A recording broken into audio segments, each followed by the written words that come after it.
Welcome to Penrose Learning, where we make understanding easy. You begin by creating a Colab notebook and switching the runtime to R. This tells Colab to run R code. Once done, install any packages you need in the top cell so dependencies are ready. You should also mount Google Drive if your data or scripts live there. This avoids repeated uploads. Make sure to name the notebook clearly and run the install cell only once per session to save time. Now you write and execute R cells, load libraries, set working directory to a drive-mounted folder, and run scripts.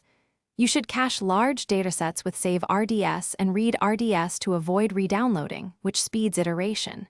If you need shell commands or Python interoperability, call system or use reticulate. This keeps workflows flexible. As you progress, checkpoint important objects to Drive so you can resume work after the session times out.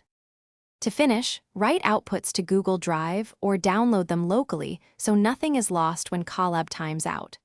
Once done, restart the runtime and rerun your notebook top to bottom to confirm reproducibility. If something breaks, make sure package versions match what your code expects. Reinstalling specific versions and restarting the runtime usually fixes load errors. Finally, document the runtime and package list so you or collaborators can reproduce the environment.